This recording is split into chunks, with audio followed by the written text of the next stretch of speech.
So this session's a little more open-ended. So what we would like to start with is we've invited two of our customers that have started using the new scores. Matt Larsen, people might know, and Steve Barnes. So Matt's been using the scores, I think, for 2 or 3 weeks now with your team. Steve, a little bit less time, but I wanted to give these guys a chance just to talk a little bit about how that's been working for them and maybe what you've learned. And then after that, we're just going to roll into a roadmap discussion. Give you guys a chance to throw out crazy ideas, things we should build. We will not commit to building anything, but whatever ideas you have, and problem spaces that are adjacent or completely different, we'll just throw it all on the table, and hopefully we can learn something from how we can help you more as well. So with that, I'll give Matt a chance. All right, good afternoon, everyone, or good day for the Canadians out there. So yeah, we've been using Preseem from the start, and I know I'm here speaking about Preseem, but I'm going to go ahead and throw out the commercial plug. It's probably the best money we spend every month. It's just been a huge improvement in the quality of our network, and I really feel like this next level that they've put together here is what I've seen so far in the short time we've been using it has addressed a huge problem that we had. So one of the issues we've always had is trying to figure out where we have capacity on our network to sell more customers, to make sure that we sell a good quality service, and also balance that against our salespeople that are kind of selling against demand. So the old system that we used, we had an internal system where we would mark whether there was capacity on an access point or not. And that capacity was determined by feelings, not really by data. And I'm not a big believer in the internet of feelings. I want to have empirical data that says, yes, you can add more customers. No, you can't, with good reasoning behind it. So what we had is if our guys started getting complaints about an access point, they would mark it as no capacity. And this would happen in some very bizarre situations. We've got 450M APs that got up to 90 people on them and no complaints and everything was fine. We had other APs, the same model, same spectrum, same channel size, everything else. At 20, they would stop putting customers on it because they were seeing issues, they were getting calls, they were seeing high latency, that sort of thing. So we constantly had these issues that would come up, and when I go out to do planning from the network point of view and from the financial point of view, I'm making the assumption that we should be able to put somewhere between 25 and 40 customers on a regular EPMP or Ubiquity style AP, and then we can probably put somewhere between 60 and 80 on a 450M series, for example. That's just kind of our ballpark. And that wasn't working. We were always coming up way under those numbers in certain situations. We also had the Ford versus Chevy, Microtik versus Cambium versus Ubiquity, where some of our guys, like, if we don't have a Cambium AP here, it's junk. Microtik all needs to be replaced. On the other side, it's like, when we look at it, it's like, this Microtik's doing fine. We shouldn't waste the labor to go fix something that's working okay. So we constantly had this struggle going back and forth. And it led into all kinds of fights where I'm advocating one position, the salespeople are advocating another position, the network people are advocating another. So what we've seen with this so far is we now have empirical data that replaces feelings. So there's no more hurt feelings. There is one place to point to that is an authority on whether we can sell more capacity on this access point or not. In addition to that, this provides the information to tell you what you need to do to get more capacity out of the access point if something doesn't look right. So you can tell whether you've got an issue with, cute? No. You can tell whether you've got an issue with interference, whether you've got an issue with a few customers that are causing a problem there. You can tell whether it's a couple of customers that are trying to download the entire internet every day and using up all the capacity on your AP. And this addresses it with one of the best solutions I've seen so far. So as an example, we brought up one of our particular access points. This is an EPMP AP running a 20 megahertz channel. We sell a combination of 25, 50, and 100 meg packages on our APs. And this is one that we figure we should be able to put about 25, somewhere between 25 and 35 customers on this AP. just kind of assuming a standard distribution of the different types of packages and generally standard distribution of utilization. So this one showed up a little bit negative, and to where we can only, this says that we are actually 2 over. So that's a little strange. So how many we have, where does it show how many users are on here? Either down further or connections. All right. 14. 14 radios on it. So if it's at 14 and it's -2, that's a problem. So this gives us an opportunity to look at what's going on. So Because you can basically combine those two numbers together and see what your total. exactly. So the health score indicates problem. RF efficiency looks okay. So in general, this AP is not really suffering from interference. This one we can isolate that there is probably a customer issue. Average latency on here is 105 milliseconds. However, it's probably due to a couple of customers that are causing the biggest problem, which is exactly what we found. Connections tab, I think. Yeah. So when we go to look at the connections, as this comes up, the thing we found is out of the 14 people on this AP, the majority of them are fine. And then there's this guy at the top. Green here has a 2.9 business impact score. And he's got a terrible RF score, which basically means this is somebody that probably has a relatively low signal strength, or they may be in a spot where the AP at the neighbor's house is on the same channel. Whatever it is, it's causing a major problem. So we now have it narrowed down to where if we take this customer off our AP, our capacity is probably going to go from 12 to 25. And the reason it's a problem is not just the RF, he's probably doing a lot of downloading, who knows. So our resolution to this, in this case, I know that this guy's behind a tree. We also have 3 gigahertz on this tower, so we swap him out to CBRS, get him off this AP.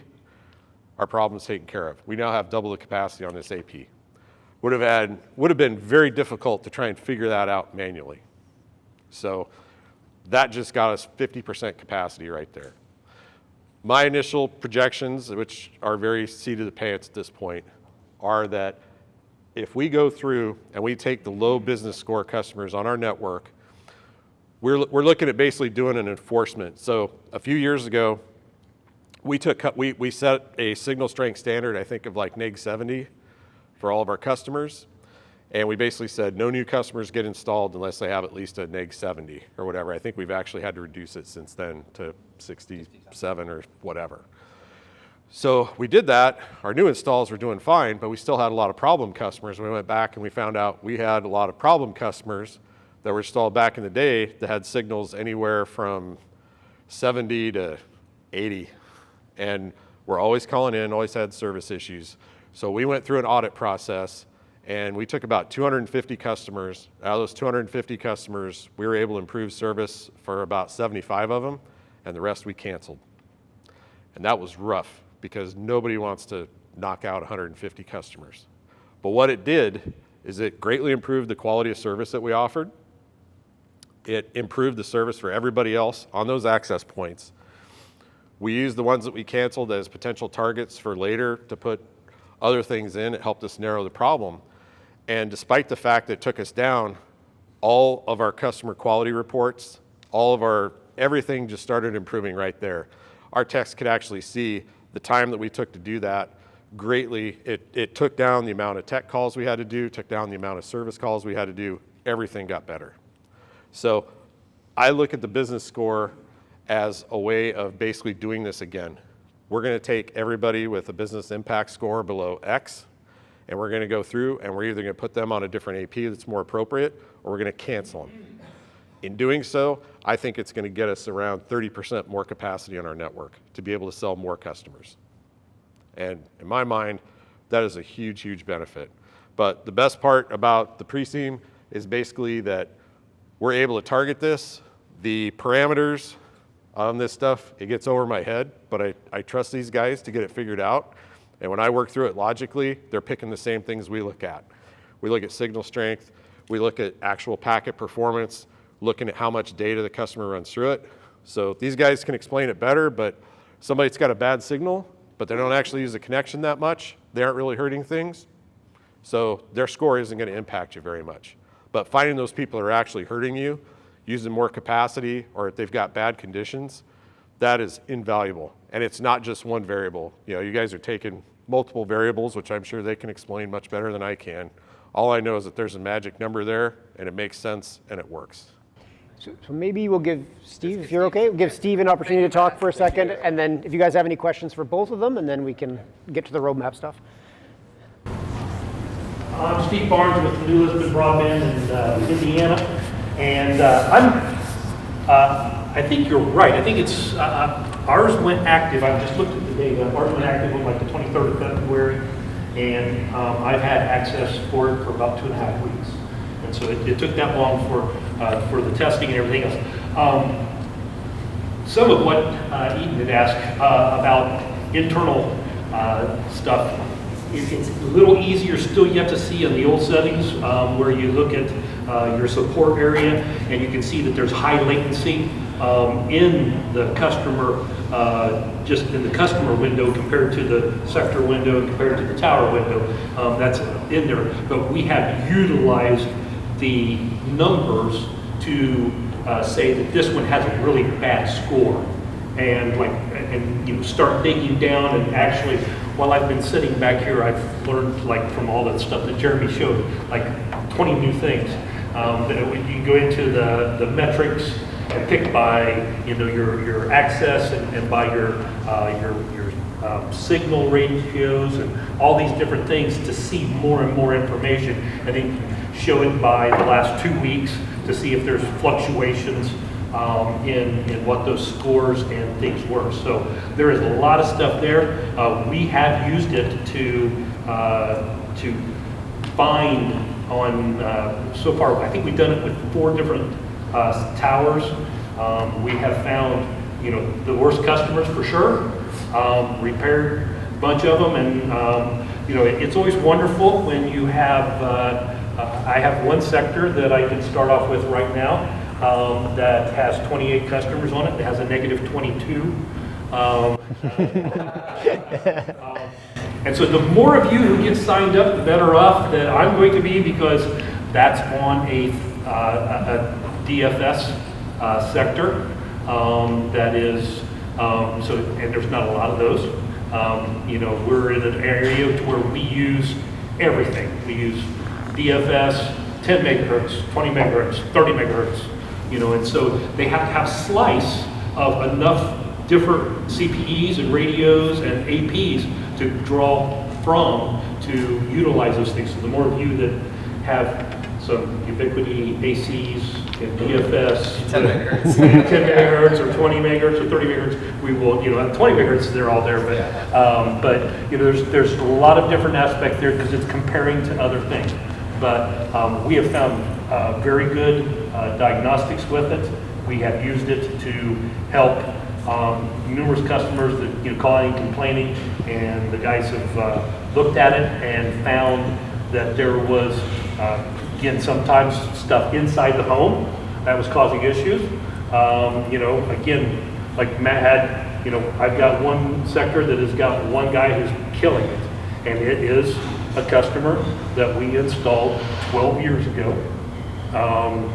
and he shouldn't have been installed probably 12 years ago because he had a NIC 72 at that time, and we have had him trim trees, and we're back down to where he's at a NIC 68, but you know, everybody else on the towers is a NIC 55, and this guy's, you know, got a 25 meg service, and he's killing the tower and killing the AP.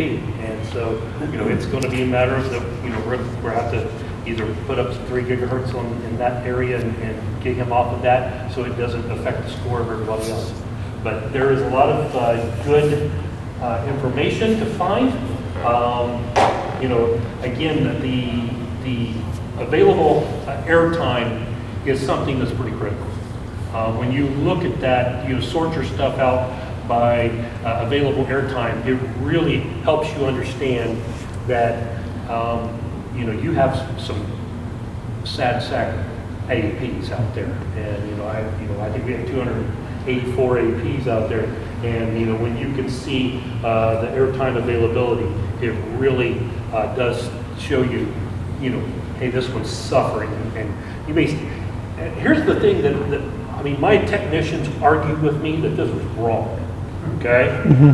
Up front, they argued that this is wrong. I could go to that customer, they have a neg 60-some signal, their TX rates are, like 75 by 65, and I'm like, yeah, but they should be 140 by, 140. And they're like, yeah, but, if I go out there, I can run speed tests all day long, and it works just fine. And you're never there at 8 p.m. You're never there at 8 p.m. trying everything else, and so we've talked about it, and we've done some proof, and we actually called one customer. So, what's your experience at night? It really sucks, and and it played out. And so the more and more that we get those feedback from our repairs, and like, man, you guys swapped. Matter of fact, I had the CSR send me an email this morning and said, that customer that we went out and swapped out yesterday and put new equipment up and moved their radio 3 feet. They called in today and said they have never had service like that ever. And that they're a customer that's been with us for 6 years. And so, that was found by just some of the metrics that we have found. So, I just, I wanted to give that a little bit of shout out again. I'm like Matt. I've had Preseem. Oh man, I don't know what it's been, 6-7 years now. It was clear out and where the show was we were at. But it's been for a long time, and the ability to go through and control your customers with the system, and to have a history of what's going on in multiple ways is a wonderful tool. So we're very happy to continue to use the Preseem systems.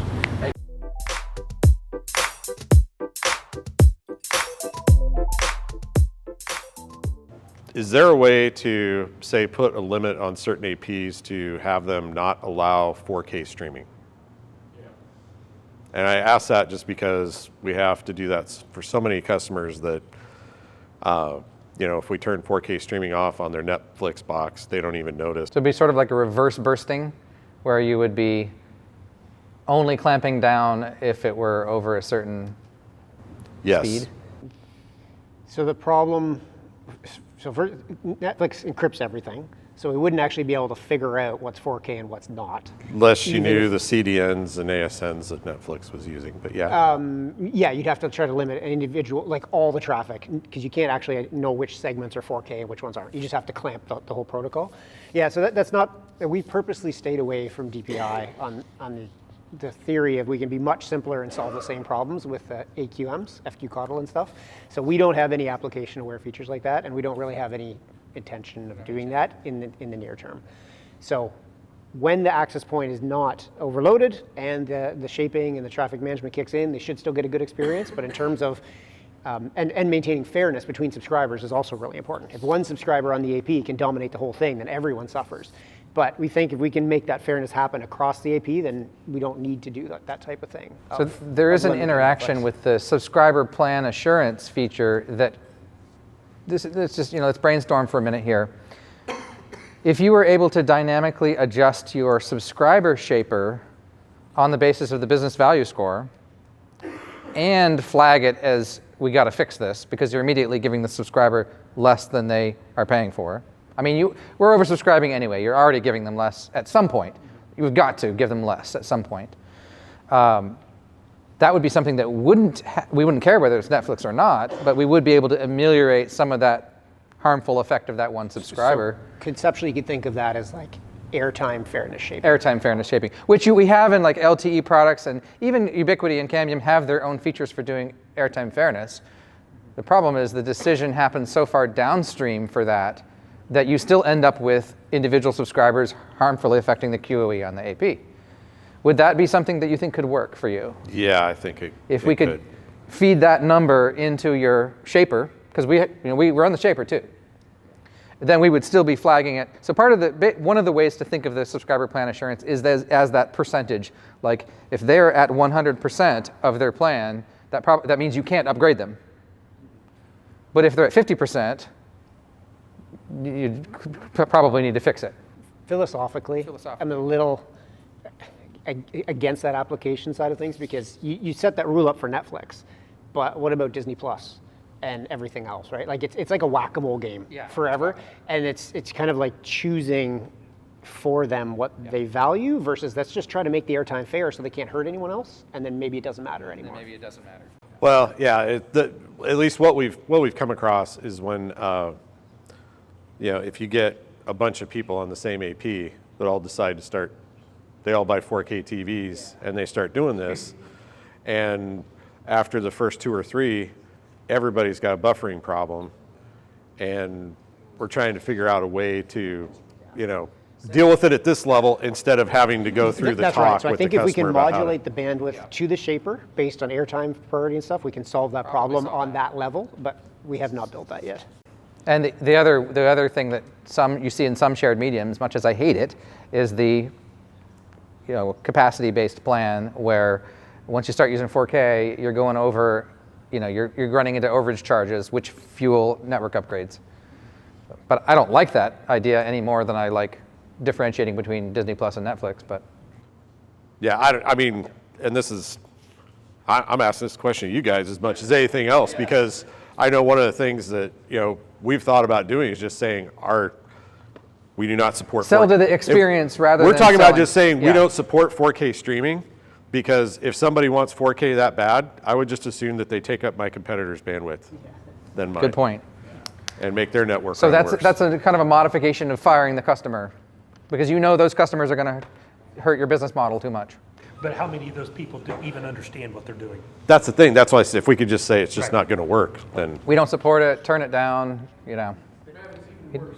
You have an iPhone, you can stream a movie on the iPhone, and if you give it unlimited bandwidth, you can actually see it go up to 40 megabits per second. It does the standard. Yeah, just On and off, Netflix yeah. does the same thing. It's on and off. Turn it Yep. down to a lower plan, you just see them go, and then they go longer, and then they use up all the bandwidth they could possibly Yep. get for the highest resolution that the phone can get. And look at what they're looking at. They're looking at the Yeah. phone. But Yeah. the real problem there is that the way that the AP is handling that is letting one subscriber hurt another subscriber. If that wasn't true, then who cares? Let them have their kind of fair share of the bandwidth. But the fact that they're impacting everybody else. So we think we can. We think we can help help with that. that, but we have not built that yet. Yeah. Because ideally, what you want to do is, give them 40. Nobody else is going to use that 40, give them 40. But as soon as it starts, Right. Right. everybody squat. And if the radio handled that perfectly, then we wouldn't have need this to. problem. Yeah, but the radios don't. Yeah. Yeah, that's We right. have, so Preseem has to do that. Yeah, I think We that's could the do it, thing that yeah. Again, we've not built, but not built. modulating the shaper. So you have a 10 meg plan rate, right? Modulating that in real time with the airtime consumption against all the other subscribers, I think can solve that Even if problem it weren't in without real being- time, even if it were based on a historical traffic pattern and just gradually changed, would be superior. 'Cause in some senses, there are a lot of edge cases that result when you try to do this too fast. People have written some dynamic shapers to use Preseem, and then they discover, oh, there are cases where it really screws things up. So we would want to do it very carefully. Okay, we have about 10 more minutes. Any more questions? Roadmappy things. Matt, go ahead, Matt. You deserve it. Can we start the roadmap class now with an hour? Yeah. So I wanted to talk about, we've had a little bit of a discussion about upload. And one of the things that came up is we've always implemented our upload queues at the tower router. And you guys indicated that that isn't necessary. One of the things that we find is that it's very rare that upload is actually congested. Even with all the Ring doorbells? Even with all the Ring doorbells. So we have upload scores in here, but we don't actually find a ton of cases where you need to take action on that. Think about the shapers, where to do them. No, I agree. I'm saying like the whole point of having a shaper prior to airtime would be to save airtime in the uplink. But you're asking about where to actually, Yeah, where they should 'cause run, that's- yeah. we were always like, put the upload queue. In a as close perfect to the world, you customer never as put possible. bits on the airwaves that you're going to throw away. So the trick there is that most of the CPEs have very crappy buffering, and if you enforce there, the upstream is going to get to be a quality of experience problem. So you want the radios, shapers to be big enough to stop a DOS. They don't take your network out, but small enough that most of the time our shaper's doing the job. So add on 20%, 30%, or something like that to your plan rates, or just set all of the CPE radios to the biggest plan you sell, plus a little bit, and then just don't worry about it. But Matt also had shapers at the tower level also for the upload. We don't I do see a anything in ton the of value in it CPEs. because you don't have the benefit of the CPE hitting it early. Right. Yeah. And there's not that much distance anymore between the tower and Preseem says anyways. Yeah. There is a case that could be made for having FQCODL in the upload at the CPE. Oh, absolutely. There's a If big you- case you for could that. do it, but you have And to- the problem is that not enough vendors support that. So we're not going to tell you to turn on a crappy shaper in the uplink. But theoretically, if the vendors did it, then we could just control it in the uplink. We've talked about that many times. Any vendors talking about that? Like Cambium, Ubiquity, Tirana, or any vendors talking about? About better AQM in the uplink? Yeah. They should all be talking about They it. should all be talking about it. Dave Tott is here at the show. The guys, the buffer blow guy. The buffer bloat guy is here this show. Yeah, they absolutely should be. Like should that be. would, the cable guys have started this a bit. In their cable modems, they now have a very simple AQM on the upstream, which helps a lot. Helping a And lot. Every, yeah. every piece of equipment should have it eventually. But it means a chip change for most of them, which means existing hardware is not going to Yep. do it.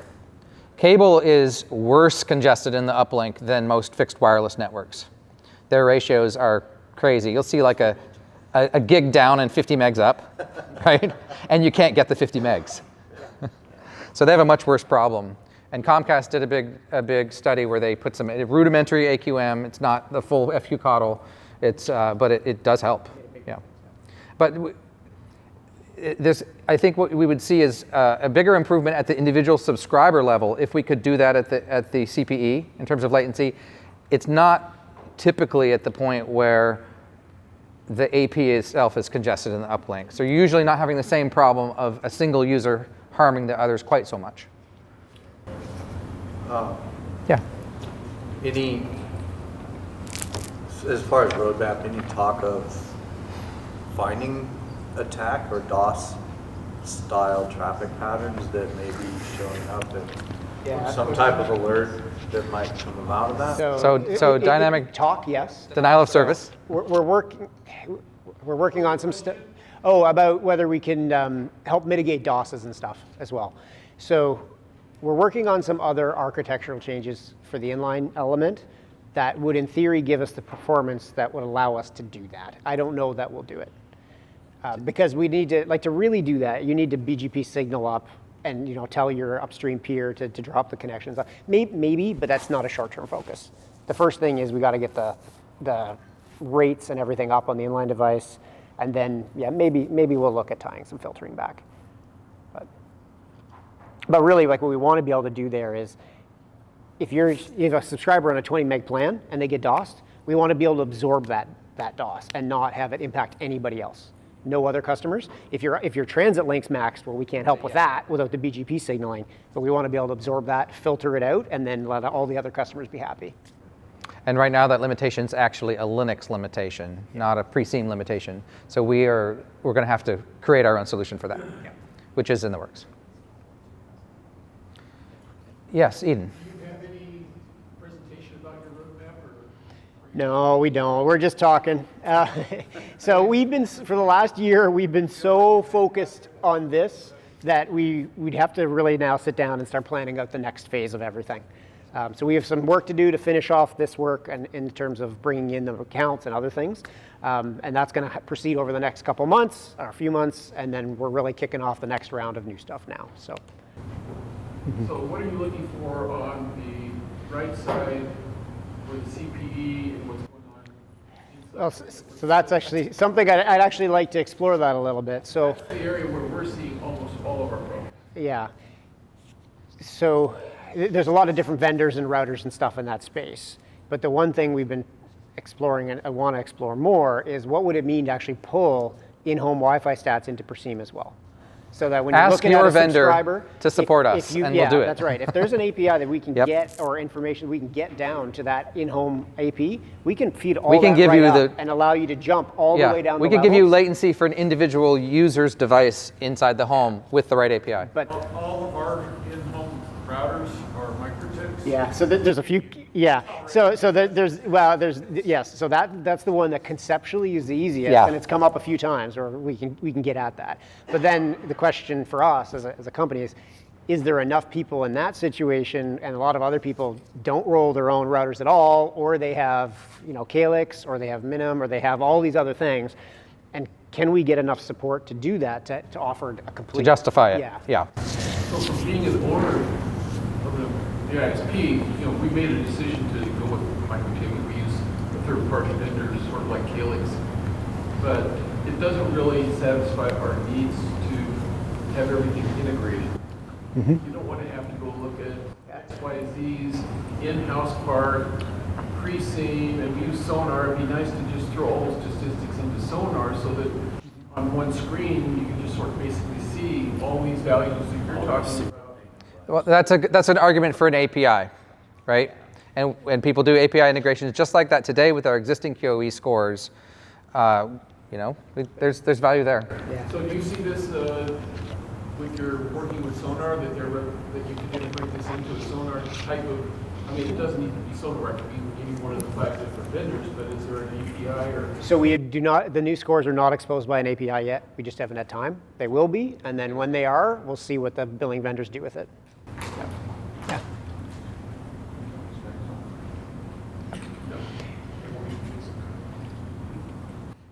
So can I? Yeah. Go ahead. I mean, I could see this as, like we're WISPs here and we work on a wide area network, but I could see a platform where you guys could break into a business model where people handle home networking. Like in our town, there's like 50 IT guys and pretty much all of them suck and don't really know what to do with an in-home network, let alone Wi-Fi interference.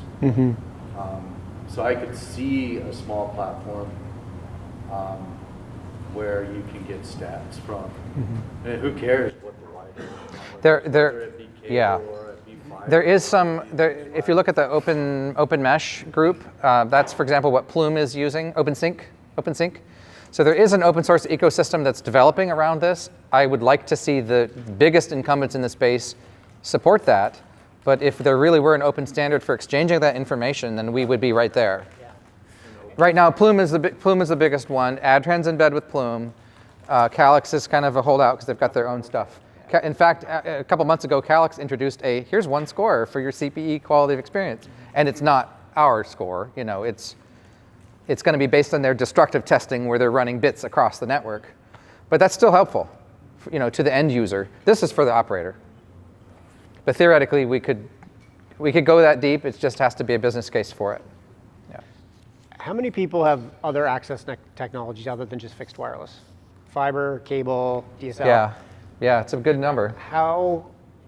So this is an area that we really want to spend a lot more time, especially on the fiber side, probably. Do you currently run that traffic, those subscribers through Preseem? Yes. Yes? Yeah. And So if you do have other access technologies, please take the time to talk to us at the show because yeah. So we need to talk about it all more. this of down, like understanding for example, mapping subscriber traffic against a PON. Because we've heard situations where there's individual PONs that are dropping packets and being able to say, like, this PON is bad, that kind of thing.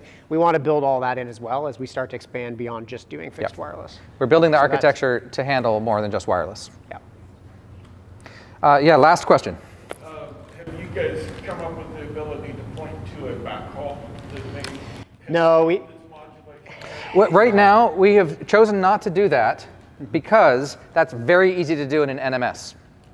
And that's actually where you want to use an NMS to get an alert on it or something like that. We could easily do it. We probably will, but it's not a priority compared to the last mile. You guys can identify it and then fair share of the remaining capacity. Yeah, right. Yeah, you're right with us. Yeah, We're right with that's you. right. Yeah. We're right with you. Yeah. Yeah. And as we build out that full topology model, and we model that, that'll be relatively easy to do. For most cases, the case where it completely breaks down is when you're doing mesh, because you got to do it on a per packet basis with mesh, and that's nasty. We really need to wrap up, but Dan, let's say goodbye to everybody. Yeah, I don't have anything else. to Thank say. you for coming. Thank you for coming. Thank you very Thanks for much. spending a little bit of time with us. And Please come see us, talk to us some more. Thank you.